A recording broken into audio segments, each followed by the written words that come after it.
Welcome to The American Dream, a national show about real estate, lifestyle, and culture. I'm your host, Craig Sewing, and today we're going to show you D.C., one of my favorite parts of the world. Just great stories out there, and we're going to share some with you today. Let's start The American Dream right now. The search is over, baby. I'm right here, and I got it. The American Dream, the only show that combats negative media, not owned by a network, commercial-free, unscripted. I got it. These are stories for you and by you. I got it. I got it.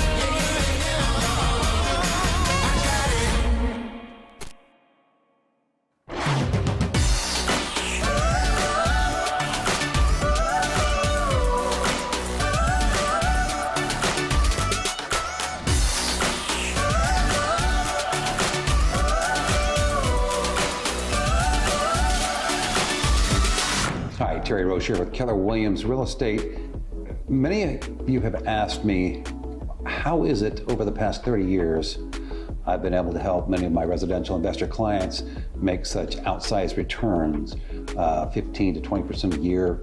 We've taken 70,000 and turned it into 700,000 in 15 years. So I want to give you a brief overview on some of the tactics in this model that we use. First of all, what makes a good investment property? It's not what you think. It's how you buy and when you buy that you make the money. Look, desirable areas attract desirable tenants, such as really good school districts, good access to employment centers. I don't mean just one employment center. Good access to major highways, transportation hubs, major arterial roads, good access to the latest and greatest shopping and restaurants. You see, it's about lifestyle, it's not about the property. The property is important as well, and we'll get into that, and I'll tour you through a property. Lifestyle is critical. Right now, I want you to look at this chart that shows that it's a really good time to buy. As a matter of fact, in areas that are under fair value relative to incomes, interest rates, and affordability index, this chart, well, first of all, don't get caught up in current value. See the big picture in this chart from Bloomberg. It shows the residential real estate values and proves that they're currently priced about $80,000 under real value in many areas. However, this is just an average of the chart. The key is to know how to determine the four profit centers for residential investing and the metrics that are put into finding these properties so you're above average. And like the professionals, of course, with this insider information, that ensures your gains. You know, a good example is if you buy right, you could actually have a property go down 50% in value and you could still make up to 175% return on your money. I know it sounds counterintuitive, but when you understand the tactics, it makes total sense. So understand that, look, the conservative investment model we use has never failed. Even in the real estate crash of 2008, these types of properties maintained most of their value when many other properties went down double digits. So that's what we want to know. What are things like when they get bad, not just when they're good? So if you want more info, reach out. Get a free report I put together on residential high growth investing. Read it over, get a better understanding of all the tactics, the model itself, how it works, and avoid the mistakes so you can make outsized gains yourself.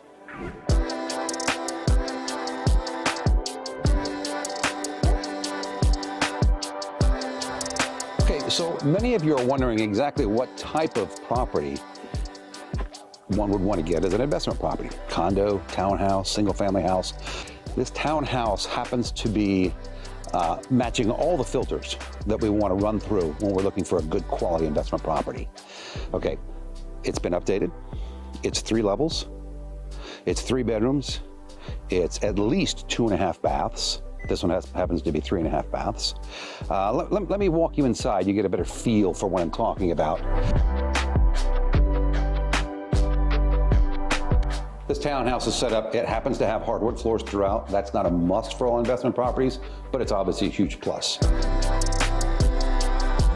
Dining room, with the sliding glass door that leads out to a deck. I'm telling you, you gotta have a deck. I've had more people reject just renting a townhouse because there's not a deck. The kitchen, the most important room. This one's been updated. It's actually got 42-inch cherry cabinets, granite countertops, stainless steel appliances, all the hot buttons. Okay, so here are the important aspects of the upstairs. Gotta have at least 2 full baths. The master suite. A couple things we want. Obviously, we want to have the master suite have its own bath, which this one does. In the master bath, you want to have enough room to have a queen-size bed and have some furniture. The kitchen, the master bedroom, and the family room are the 3 most important rooms.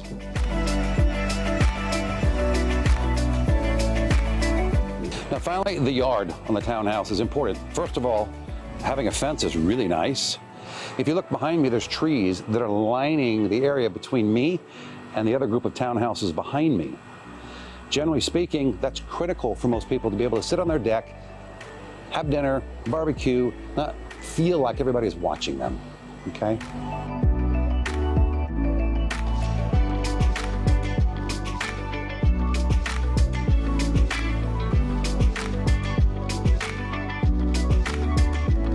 Well, hope you enjoyed today's episode of The American Dream. Again, I was your host, Craig Sewing, and the creator of the show.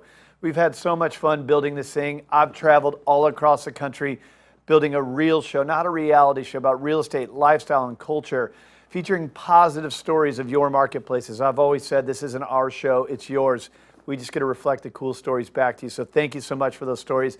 Thank you for following our show, and don't forget to follow us on social media. We'll catch you next time. And of course, cheers to your American Dream.